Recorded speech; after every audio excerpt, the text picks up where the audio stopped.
review for the Greenwood Drainage District. It's my understanding that Matthew's not going to be here or call in.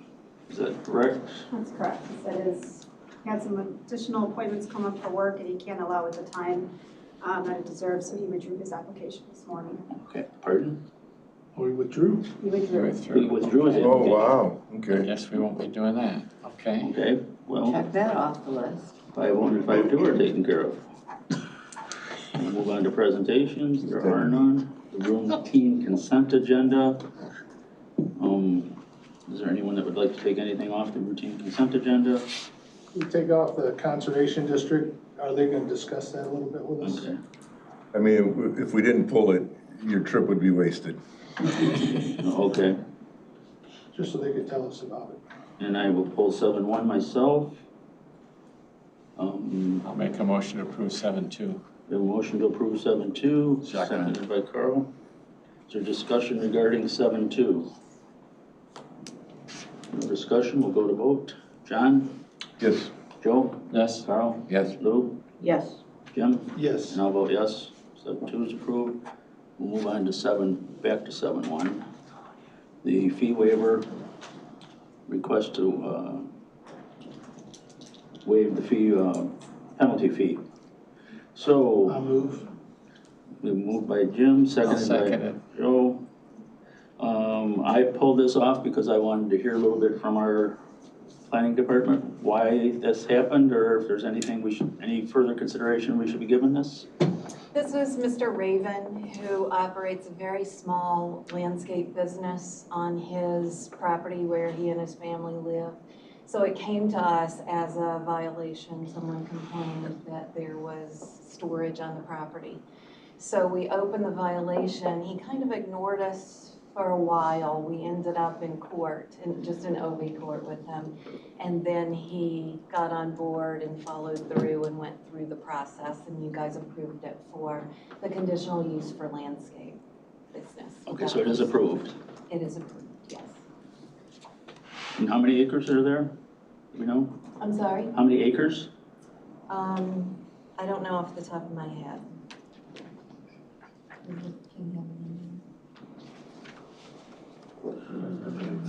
I'm guessing he has probably about 7, less than 10. Less than 10 acres? So it's a small business now, but he could expand on his own property once Well, this. you approved a site plan when you approved the CUP that sets the limits of where he can expand on the property. Okay. Okay, does anyone have any other discussion? It's the application fee of $2,750, So- penalty fee of $2,300. Go ahead, Jim. I have a question for him. Was when he started that business there after he purchased the property, did I read that correctly? Yes. Okay, so the business wasn't existing before we approved it then. He started it on his own. Correct. And how long had he been there before we found the violation? Don't know that we ever knew that, did we? We issued papers in 22, the end of 22, so we found out about it in the summer of 22. Okay. So I don't know if it had been there or if it was new and a neighbor complained, or it had been there for a while and the neighbor just decided to complain one day. It goes both ways. Sure. But he didn't respond until he got a letter to go to court. That's Okay. Anybody else have anything?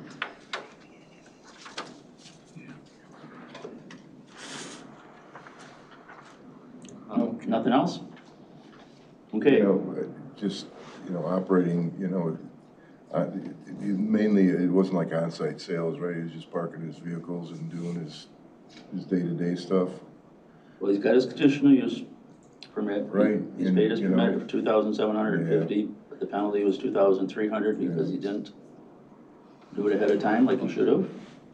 So it's another one of those that sort of ask for forgiveness instead of asking for the. Go ahead, Lou. I do want to say this, though. I think that people purchase property in unincorporated areas of the county and then really don't get the whole you have to ask permission. and then somebody complains. I had this happen with a constituent. They changed their original use, like years afterwards, have been there 20 years, whatever, and then they get this onslaught from somebody complained, and actually it wasn't even a neighbor, but that doesn't matter, and then the county comes in and they're shocked.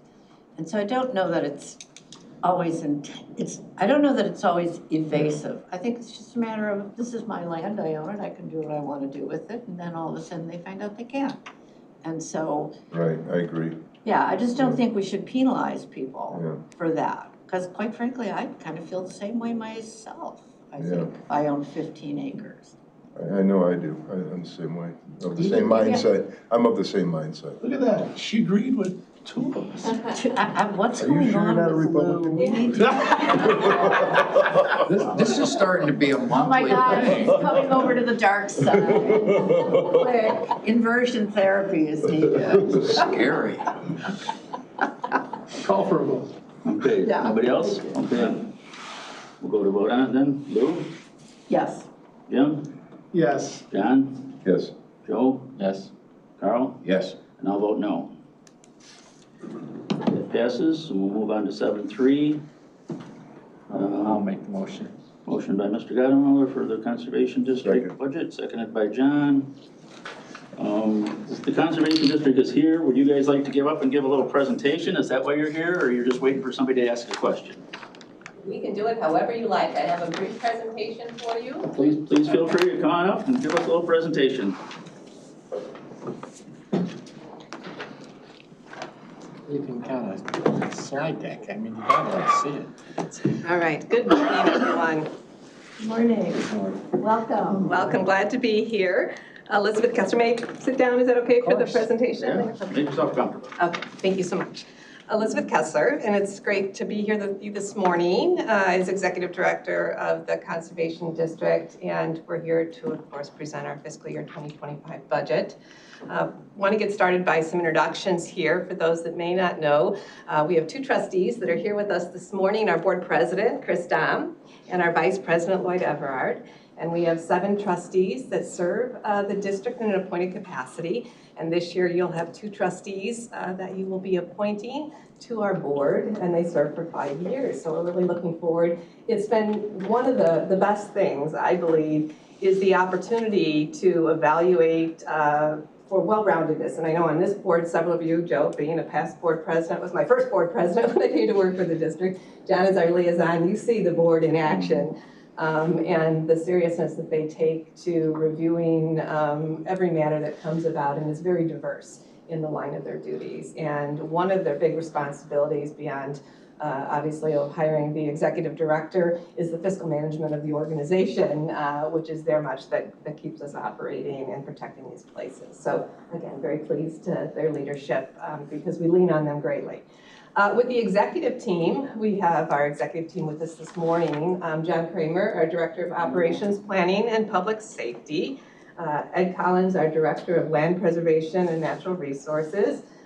Wendy Coomer, our Director of Marketing and Education. And then up here to my right hand, our financial wizard, Andy Dialak, who's our Director of Administration and Finance. And this leadership team, we've worked together, I was calculating, it's been, if you consider, almost 2 decades that we've worked together, some of us more than others.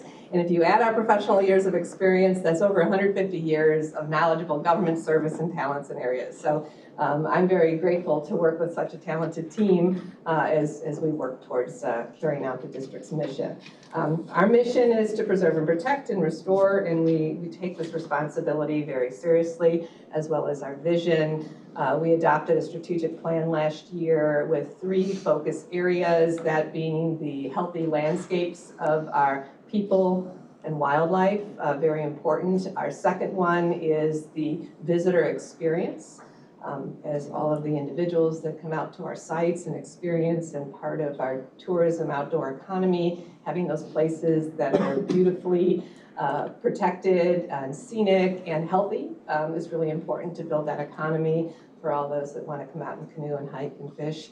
And then also the last one is organizational excellence, and that comes to fiscal stewardship, how we manage our land, how we operate, and we care of ourselves. Just a little bit of story here, and this is a brag moment, and I have to give kudos to our communications and marketing team, developed an opportunity to gamify the outdoors last year. We knew when we had the pandemic, it was very popular to be outside. It was the only place to go. We were open, and we wanted to ensure that all these places that have been preserved and protected by the voters of McHenry County back in 1971 when we were created, as well as with the 2 referendas that we've had, that we get individuals out and experience these gems. And so they created this through a Goose Chase app that would allow individuals to go out and have a challenge, visit sites, take pictures with our staff, and just have a great time last summer. And with that, we had an amazing impact of over 1,000 visits to our sites, about 5,400 actually connections that they did on our sites, and over 5,200 photographs that were taken that again go into our repository as we use to promote. And we had all of our visitors in McHenry County helping to share the stories and just enjoying the time that they have. So be looking this year for Find Your Wild 2.0. It'll have some varied themes, but again, all the same fun and for all ages of your family. Since everybody has their smartphones and they take it everywhere they go, this is still a way to get outdoors. So briefly, I'll go back to the budget because that is why we're here. And we're presenting our annual budget. And we have, as one of 5 districts, our budget is not considered to be adopted until the county board accepts it. So that is why we are here. Our fiscal year starts April 1st and we run through March 31st. And all of the operations and all the funding in this combined budget takes care of all that we do on a day-to-day basis, 365 days out of the year.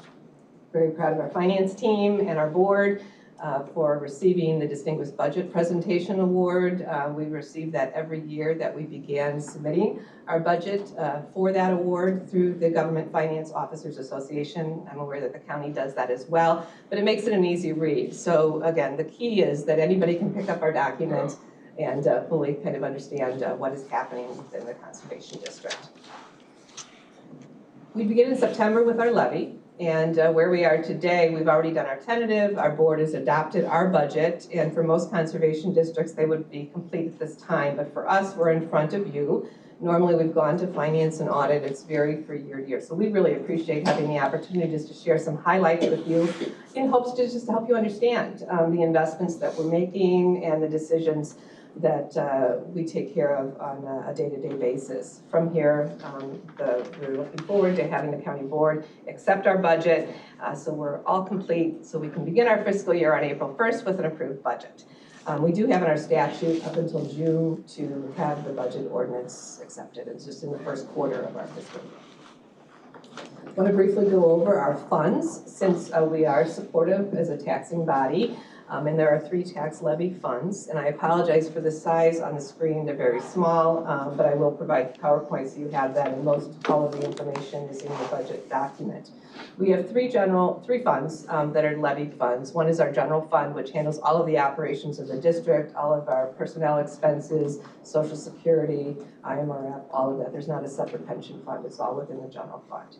The debt service fund is to pay off outstanding debt that the district has, either voter approved or non-referendum. And then the insurance fund is also a levy specifically for tort and risk management. And together that makes up our aggregate budget that we extend every year, part of our levy. We also then have 3 non-tax funds, and these are funded with revenue that is obtained through grants, fees, grants, donations, or a transfer from our general fund, and that is how we fund our capital asset management plan. So there's not a separate levy to care of capital. It has to come out of our general operations to make that happen. So for the revenues, just to go over high level, again, this is on page 30 of your budget for fiscal year 2025. The budget that has been adopted and presented for your consideration includes total revenues of $28.8 million for all of our funds, because it's an aggregate comprehensive budget. This represents $925,250 or 3.3% increase over the 2024 adopted budget from last year. The general fund revenue is approximately $11 million, and then the non-debt revenue just under $15.1 million. For total expenditures at $31.9 million for all funds, and this represents a $2.5 million or an 8.5% increase over the 2024 annual adopted budget, and non-debt related expenditures of approximately $16.2 million. We have 2 interfund transfers this year, as we talked about before, since our dedicated accounts and our capital asset management plan are not a taxing fund, so we have a transfer of fund reserves of $473,819 and then $750,000 into our capital asset management plan. And that's on page 31. Also on 31, at the end of the fiscal year, we estimate our fund balance in 2025 to be $4.2 million, and this is an intentional drawdown of our general reserves, which should leave us at $2.3 million. Our general fund revenues, property taxes make up the bulk of our revenue that we depend upon, just a little bit over 84.2% or just over 80%, followed by our farm leases and other rents on property. We have ad leases and then licenses for telecommunication, that's at 9.8%. 2.5% comes out of general investments, program fees and charges for educational programs, nominal fees that we charge, as well as camper for campsites and shelter fees, picnics. We have fees and charges, so that makes up about 1.9%. And then our foundation, which is our fiscal partner, the McHenry County Conservation Foundation, does assist us with some of our work, and some of the revenue is brought in through general fund and then also through special projects that come directly into our other accounts. And then the remaining income at 1.1%. So from a historical perspective, we have this in the budget, it's on page 13, and we show this each and every year just to demonstrate not only the value proposition, the investments that are made into the conservation district, but the excellent work and the stewardship that our board of trustees and staff and the county board, through your support and through our liaison, deploy each and every year. And we have only 3 times during the last 10 years have we taken a full levy, and in the last 12 years, we've only increased the levy an additional we would have, had we taken it, there would have been an additional $10.3 million of property taxes collected to support the operations of the district. So with that, our annual levy would have been $1.5 million more today had we continued to take year after year what was allowed under the Conservation District Act, under the property tax extension. So we're limited already with 1/10% per our statute that we could levy to our maximum amount, but we've used constraint and have not. And part of that has been, obviously, the economics. We had passed a ballot in 2007, right when I started to purchase land. McHenry County was the fastest growing county at that time. We acquired, we've been restoring, and then understanding that there'll be an opportunity when that debt's paid off relatively soon. And we are right at that doorstep where we're gonna see to a median home right now, going back from 2022 to what we levied in 2023, a median home being approximately $293,000, $197, just under $200 is paid to the Conservation District. So if you look at that, again, based on your home and where you're at in the county, because there's other taxing bodies, you're paying $113 of that to debt service, which will be completely gone. The remainder, that $84, is what goes to operate the day-to-day operations, that investment that's 23 cents per day for clean water, for wonderful outdoor health and recreation to get out and do all those activities, healthy people, an amazing investment. So that's less than 23 cents per day. And it's hard to think. I was looking to what our internet bill came out, or a cup of coffee, even at the least expense, you were paying $3, and that's for a household. So quite an investment, and I just have to tout that. But with that, all the good stories, we like to tell all the positive, but I also want to tell a story of when we haven't, there are things, and our staff and our board take it very seriously, because we want that outdoor economy. We want the visitors to experience the best of McHenry County. But with that, when you do not have the funds, that means that we have to defer maintenance. That means that a family that's taking their children out for a bicycle ride on the Prairie Trail, and when there's, just like on the road, when you have potholes, your trails experience the same with your asphalt if it's not maintained, and a tire gets stuck and the bicycle falls and someone gets injured, that's a concern, and we don't want that to be. So we need to maintain that infrastructure. For our outdoor natural areas, if we're not restoring land to its health, that means that the ecosystem is not working as a full ethos. And that means that our water isn't being filtrated and cleansed the way it needs to be. That means there's flooding with neighbors and those concerns. And with the climate that's been occurring 4 weeks earlier this year, we were talking about 1,000 acres burned. It is shifting how our staff does work.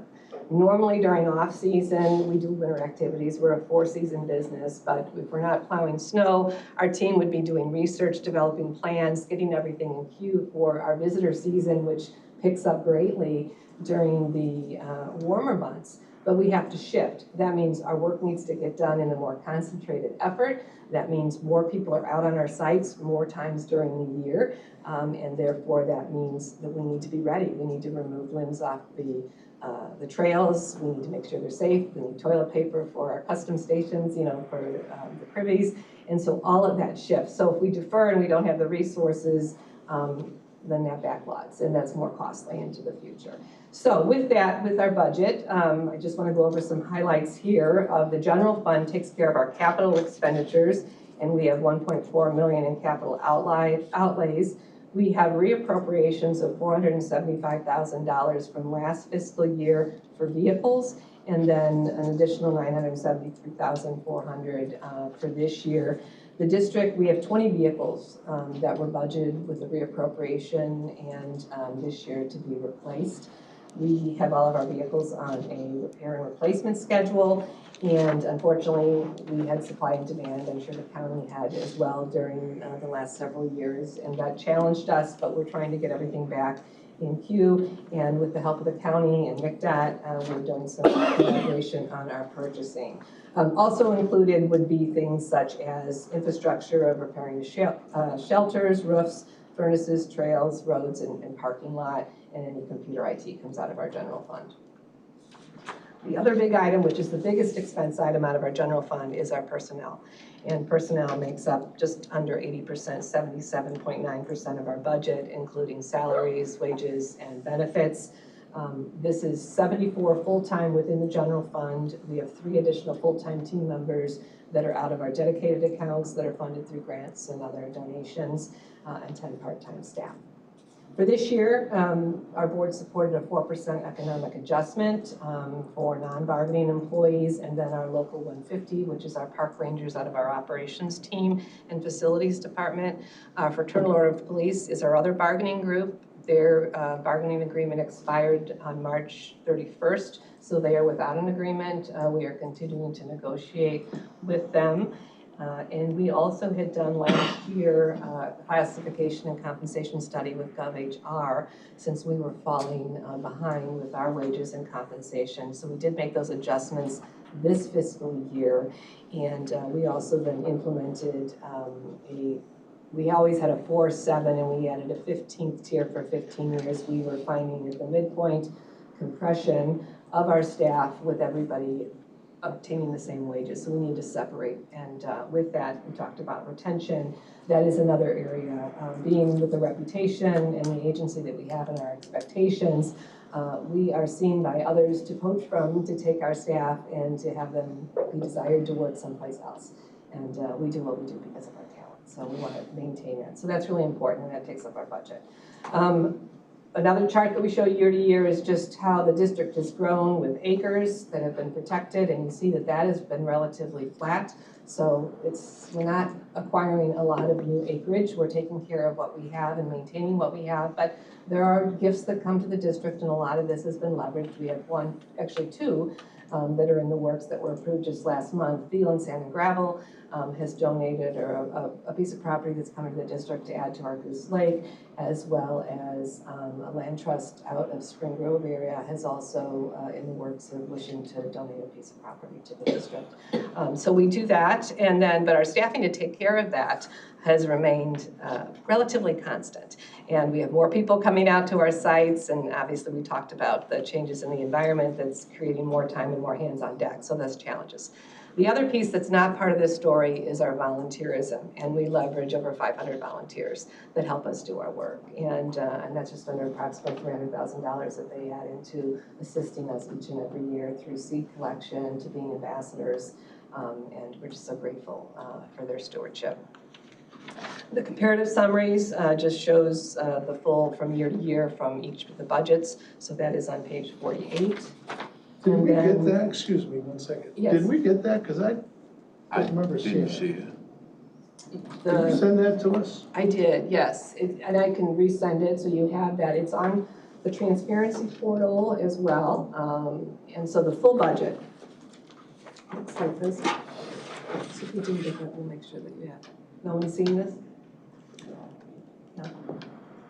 Well, that's important. I mean, I've seen it from being on the board, but I don't Yes. think we've seen it from anybody from the MCCD. Okay, all right, so we'll make sure that you have this. It's just critical that you have all of this because it's very well done and it goes through all of the details. And so we'll make sure that you have that link because that was provided.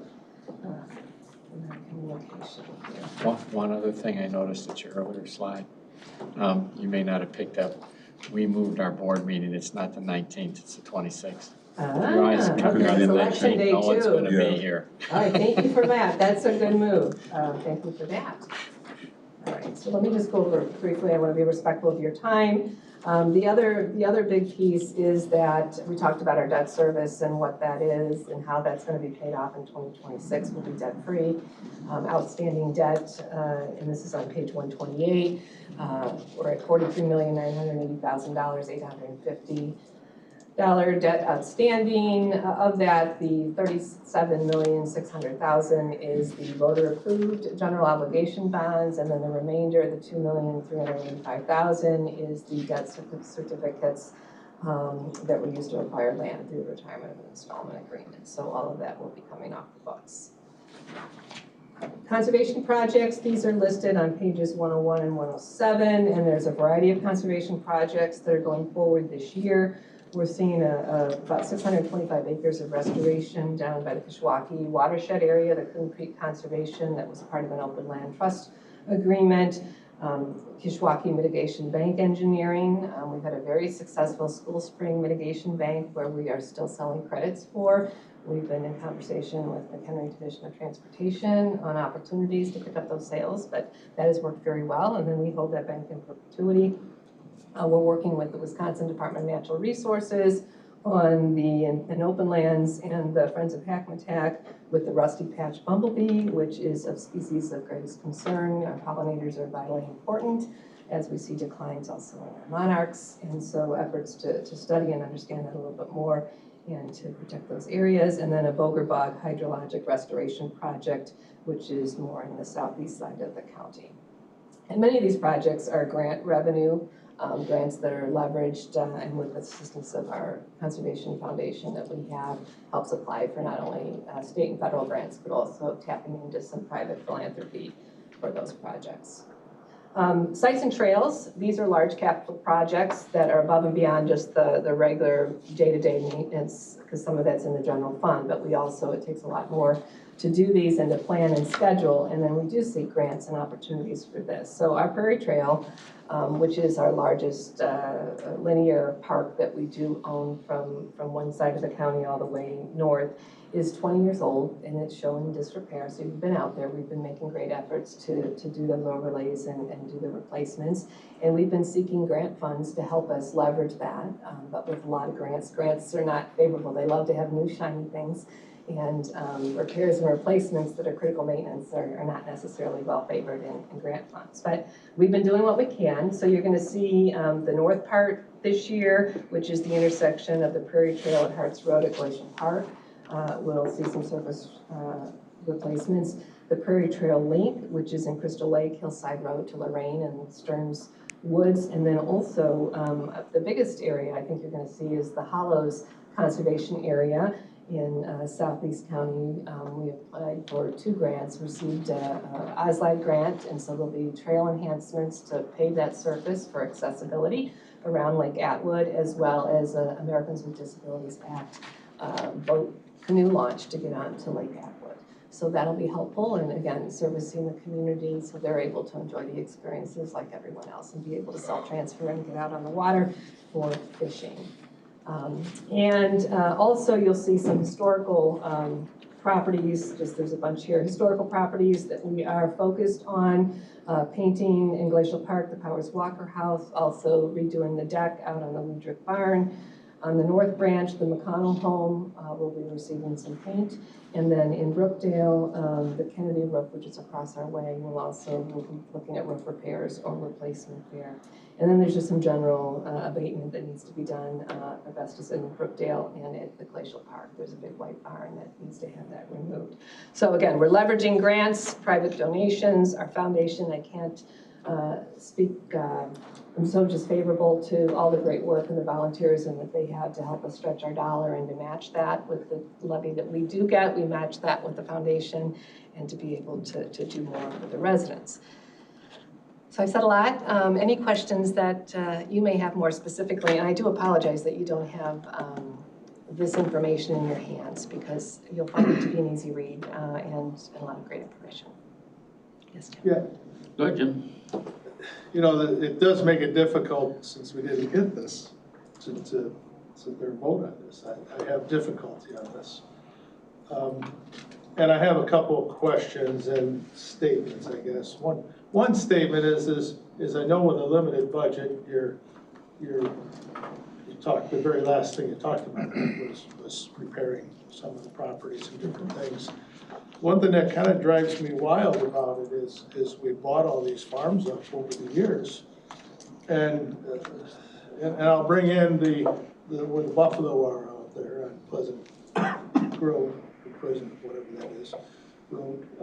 Was it Pleasant Hill? That was an absolute show place at one time when you guys took it over. We were out there last summer for that event, and I was shocked at how that property has fallen into disrepair, those buildings and everything. I mean, it really was a show place. The houses are sitting empty and boarded up.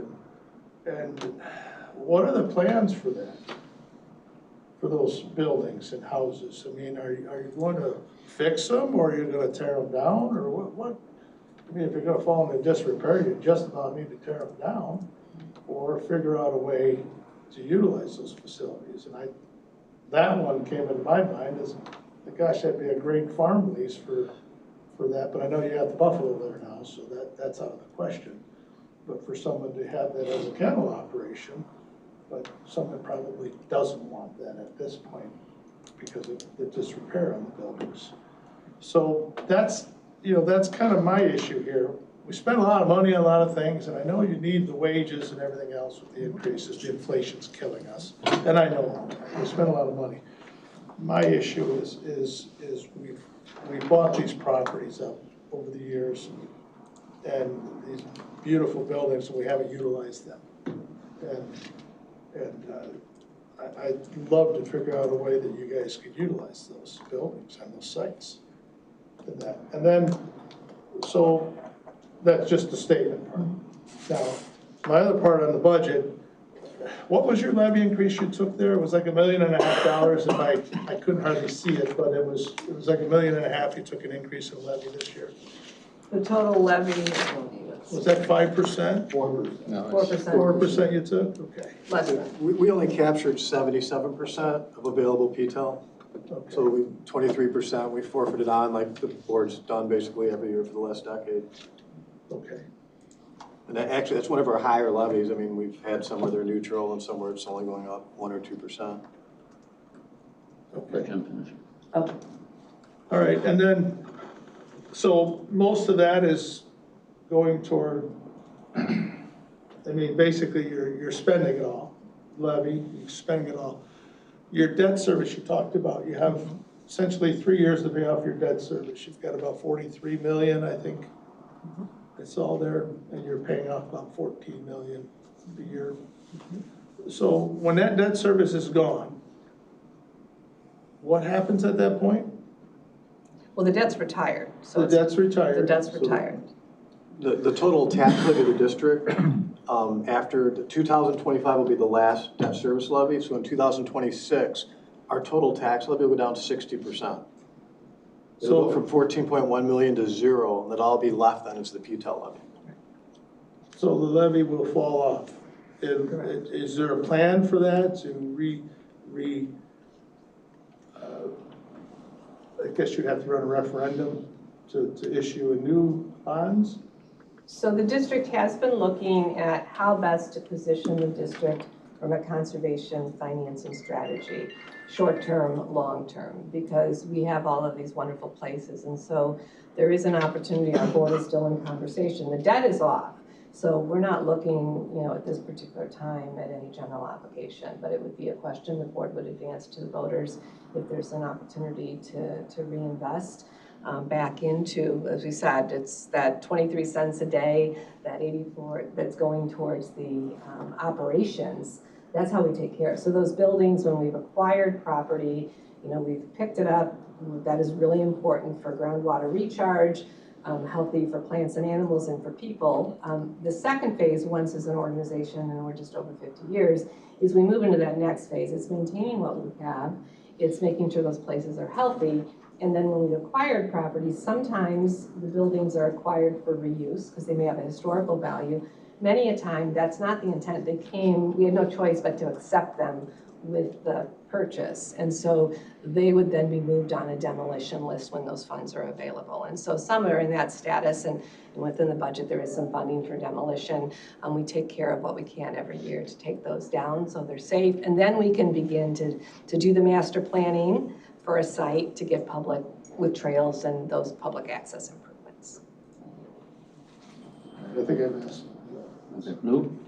So if I heard you correctly, you haven't had a significant increase in your tax levy. Only the last couple of years that we've been able Yeah. to take, and we haven't taken the full amount. That's right. So really, you're doing maintenance. There's not a lot of money to do like the next big thing, because you're just not taking what you could. I mean, it's really kind of what we saw with the mental health board. Like, they didn't have an increase in their tax levy. So sustainment became, like, how do we best sustain what we have? Because we have no money. And I'm kind of hearing the same thing here.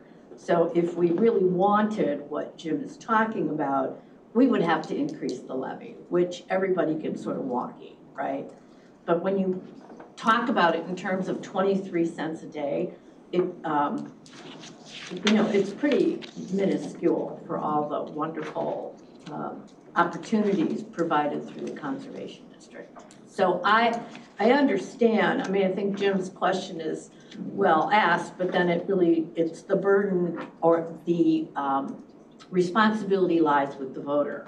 What do we want to do in order to not only maintain, but grow the conservation's capacity to do some of the stuff that you'd like? And you don't have money, you can't do it. It's really kind of simple.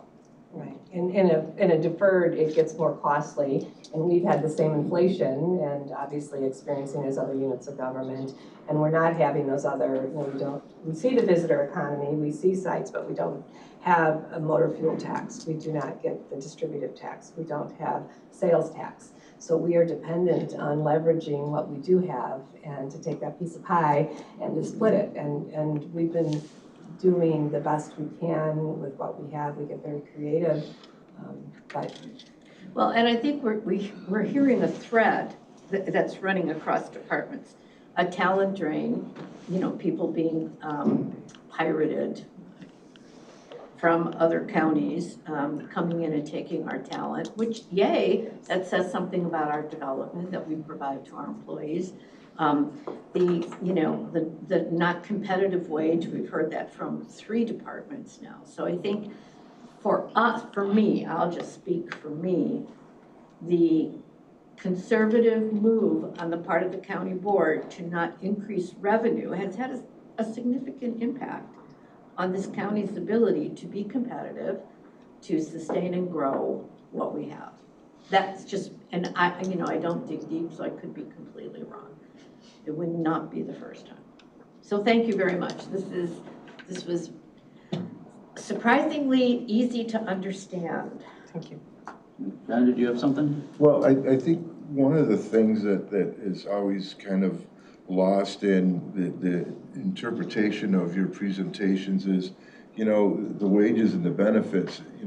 When we say, well, we're not really improving, doing a lot of capital improvements. Well, what are your wages and benefits? 8.6 million out of the general fund, and then another 94,000 out of the dedicated accounts.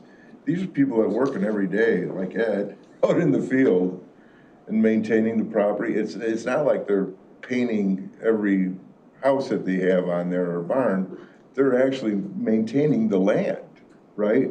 And it is, MCCD is one of the gems of the county that we all, and the one thing that I do appreciate is this is an instant gratification. We just drive down to, anywhere that the properties are, and we get it right back.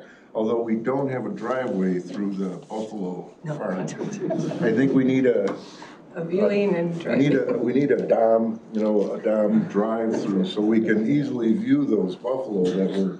Gotta get out and walk, John. Well, you can't get out and walk. I had my son-in-law from Australia out, and I said, come on, let's go look at some buffaloes, and we couldn't. So there. But aside from that, I think we get lost in the shuffle that, oh, they don't maintain their. When you see those wages and benefits, that's all maintenance. Those people don't sit on their doofuses. And the other thing too is if, from being a board member, I've noticed and made a special note in my eyes, their admin buildings, they're humble. I mean, you guys work in real humble settings. I mean, they're not crazy office, buildings. They're houses that have been restored in their admin building, and they're absolutely gorgeous. I would work there in a heartbeat. They're beautiful, but they're really not self-indulgent. You don't see a lot of these employees, just taking the fat out. They don't. Like when we checked to see if it would make money to consolidate the conservation police with the sheriff. It wasn't there, I mean, we've looked. I really don't like spending, money in increases, but if it was there, I think I would have probably smelled it out this last year or so. I don't see it. I don't see a lot of waste with them. John, if I could just add, in terms of maintaining the land, just last year planted over 2,000 oak trees. So it's improving the land. Yeah. Yeah, well, we gotta feed those spongy moths. Best believe it. I'm sorry, that's my right humor. Thank you. But kudos to MCCD for that, so that's just something and I just think that it does get lost, the wages and benefits get lost on, on the maintenance of the property itself, because you just don't swallow that, It's like there's only so much in maintenance. Yeah, it's all the labor too.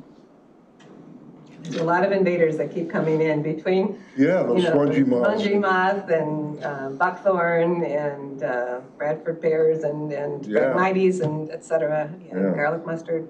I mean, aside from that drive to see the buffalo. Carl, did you have something? Yeah, one question and an understanding. How many visitors did you say you had come through? 1,000 for the year? Well, we have over 1 million visitors that visit our sites. Physically. As far as the Find Your Wild, engaged over 1,000 participants in that program. So physically, you have a million people that over come? Over 1 million that visit our sites. And we do it in a very conservative way. We have counters as you go down the parking areas, and so you have to take a very conservative average of how many people are in a car or single, or how many people bike or walk in. But we have and we track that per our sites. Okay, and then as a simple citizen, I see expenses going up, and I see that I am paying my obligation for a mortgage. That mortgage is ending, now I have this money, I don't need to be asking for a raise because I've got this pile that I'm no longer paying for. No. How is it that you're no longer gonna pay for this, but you're wanting the taxpayers to pay more for it when, isn't there any way you can get that money to help out, or? So they're two separate, kind of on parallel tracks. The budget's an aggregate, so let's say $2, just for ease, if you're paying $2, more than $1 goes to the debt service, because over 60%. So that's gonna come off. So you're left, 80 cents back, of the $2 that you had, and that's the operating dollars. So the opportunity is, we're required by law, the debt service sunsets. There is an opportunity, because they have been paying to the Conservation District that aggregate, but we have to ask a question. We just can't go unilaterally and capture. So that's what we've been discussing, is how do we best, because there has been this on your budget, a payment that's going to the district to take care of these places, one's coming off, right? It's just like your mortgage, your car payment, it's coming to an end. But there is this regular ongoing opportunity that's yet to be determined, right? They can't shift it over at the You end. can't shift it automatically. It requires a referendum. And you're pursuing that, or? We're exploring options for how to best position the district for that opportunity that's on the horizon. Okay. What kind of damage would it cost if that referendum failed What would happen? in the future? Well, it's the long term, it's the long-term deferred maintenance of where we've been over a decade. And so externally, it's those impact pieces that begin to show, like I talked about, the trails and the deterioration, and then not being able to keep up with that. It's a larger cost to have to go back in, take everything up and start again. So those are costs. If we're not taking care of the land, you have flooding, and that's running, and that's causing issues on adjoining, not only on our lands and other areas. And so those are the longer term impacts that, so we want to be penny wise, not pound foolish, and I guess looking at how we best support these investments that are important to McHenry County, and to take care of the places that everybody is out enjoying and loving, and makes, the assets of the county that are shared by the public. These are wonderful. These are gems. Joe? Yeah, I do remember this is an ongoing debate way back when I was working with you at the beginning of things, for your beginning. We had that same debate. Do we go for an operating increase, or do we go for the acquisition? We chose then to go for the acquisition. I know you haven't had a referendum since, so, it did pass, but that was something that I know at the board at that time talked about, which things should we go after? And, for whatever reason, we chose the one that passed, so we didn't do too poorly, but, it's still a debate as to how you increase that levy, so that you can maintain all those things. And as far as buildings are concerned, I will tell you that I'm sure that hasn't changed. You get stuck with buildings, and they may be beautiful buildings, but if you have a choice between planting oak trees and saving a building, I'd plant the oak trees. Those have to be in the middle of all the oak trees, with the buffalo running out, which concerns me too. Well, I think the thing is that if you decide that you want to create this experience in McHenry County that is a leader in the state, you got to pay for it. Nothing is free. And so if the taxpayer chooses no, then they don't get it. They don't get what they want, because everything comes with a price tag. And I know that grants are exceptionally competitive across the board. Trying to raise money in the foundation that supports operations is foolish. You need a stable source of income for that. I think what John has said is, yes, you get to go out and have this fabulous experience. But if you want a road to the Buffalo, somebody's got to pay for that. And that's just the bottom line. And I guess there's a frustration for me. I'm a taxpayer. I pay my property taxes. I know what I get for my dollar. I get a good product for the taxes that I pay. Excellent schools. I'm not I am not opposed to that when it's not like we're saying, oh, let's just go, I don't know, whatever. We're talking about securing and protecting our county environment, our water source, our overall experience for county, I don't get it. I really don't. I think there's a it's worth song for paying that, isn't it? Give me a road where the buffalo roam? Absolutely, John, I'll build it myself. You know, just a couple of comments, and one would be, grants are competitive, but our staff works really hard. So in this budget, there's $1.4 million of grants identified, revenue that's coming to support the district. That's not any different than any other year. The other, last year was over $1 million as well. So we work really hard at it. The other thing too is, whatever the board decides, and say a referendum, they decide to go out for it and it was successful, it'll never take up that full 60% reduction. It can't legally.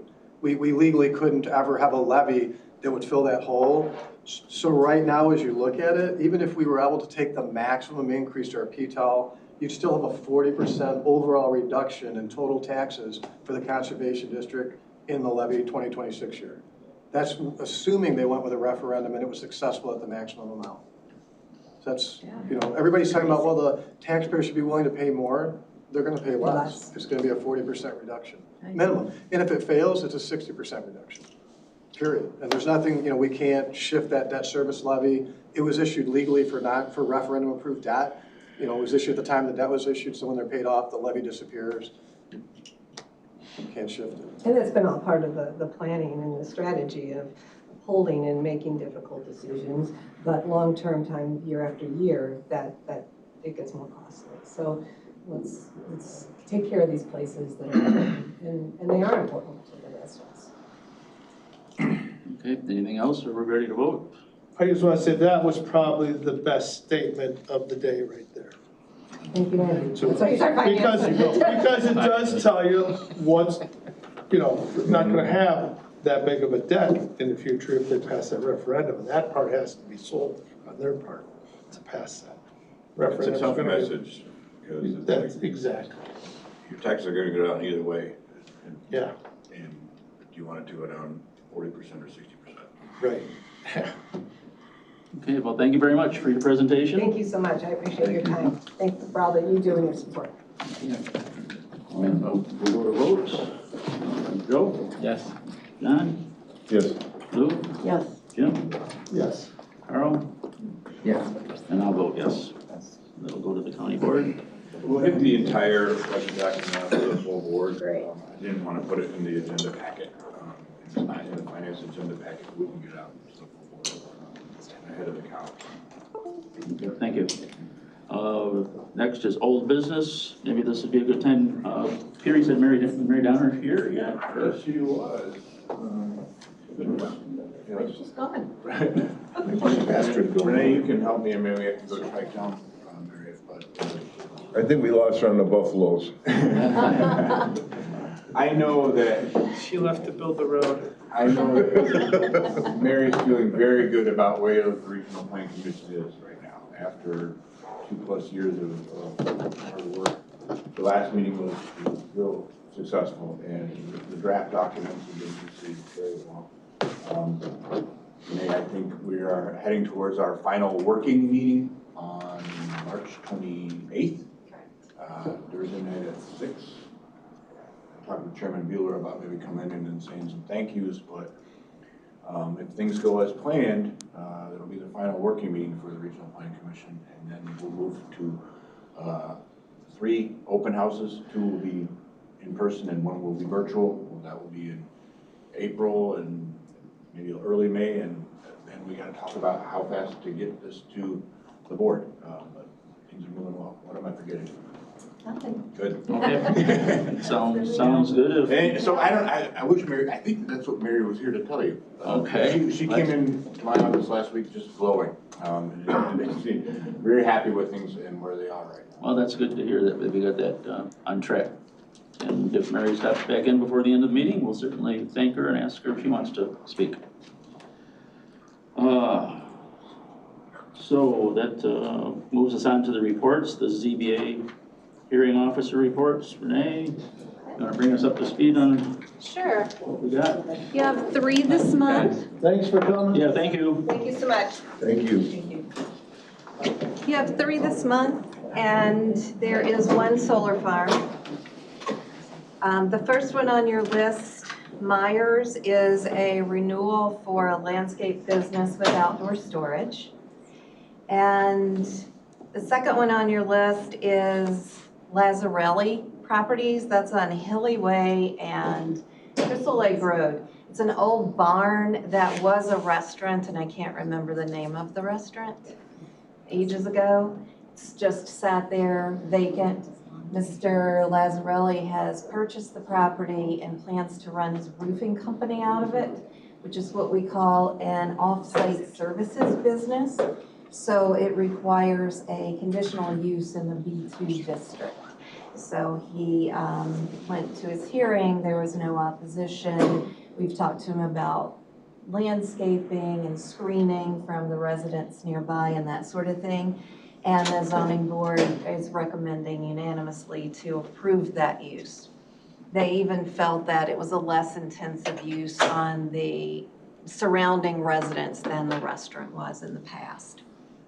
And then the last one is the solar farm up in Richmond Township. And again, it has a 5-1 vote. We have 1 ZBA member that votes against every solar farm. And that's We have a it. couple board members that do that. Yeah. Okay, thank you for that update. Future topics, anyone? I have a question. Go ahead. I got a registered letter from Algonquin. The Now, annexation. what is that? I don't understand why I got that. I read it and I actually didn't know what I was reading. I'll refer that to the, Okay, so here's what I know, and for full disclosure, I represent the landowner in a sale of that property Oh. that is probably not going to happen because the village of Algonquin is about to annex it to stop it from being a solar farm. Is it a forced annexation? Yes.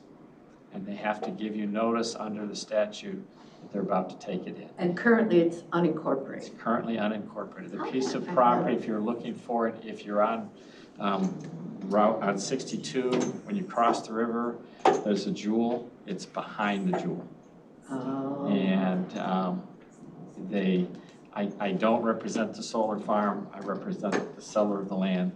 They're not happy about it, but it is not really, Algonquin has to tell you about it under the state statute. Okay. So that's why you got the registered. but there is no action that we'd be taking. correct? There's no action. I didn't- It's not before this board, it's not something we. Okay. Is Sam Blue in 62 there? What? Is it Sam Blue in 62 there? I East of the don't- river on Algonquin Road? It's east of the river Okay. and it's south, Alright. if you look at the jewel and you went behind the jewel, there's about 30 acres behind there. Okay. And it was Knut Christensen's property. You Oh, remember yeah. Knut. So That's how they stopped the solar farm, because the villages can stop them. the villages have control over the solar farm, but they don't have the property in their town because they candidly refused to annex it about a year ago. So. Yeah, I just, Renee, you had something you'd like to add to that? I would. We've already gotten the application from the solar company to process the solar farm. So last time I spoke to the planner, he didn't think that they had the power to forcibly annex the property. Again, I don't But maybe they are. represent the solar farm, I Okay, just, what I'd say is we don't want to get into this yeah. too much, it's not on our agenda. We answered Lou's question, Yeah. we're not going to be taking any action on it. okay, I just didn't know, really But know thank what it you. was. You'll be seeing it next month. Okay. Oh, hoorah. They're probably over by then, they've got it scheduled for the 19th. Oh, Yeah, that's what that notice said. I know. Okay, thank you. You have something, Jim? I'll just say one thing that I did forward to you, and I think Jill yesterday, that thing on the rodeos, that we actually did handle something correctly, that the way we did it, I don't believe we'd be involved with that. Okay, I'll take a look at it. Okay, I'll take a We're look at suing it. them for discrimination up there. No. So, Okay, executive session. No need for executive session that I know of. Motion to adjourn. Moved by Carl, seconded by Jim, all those in favor say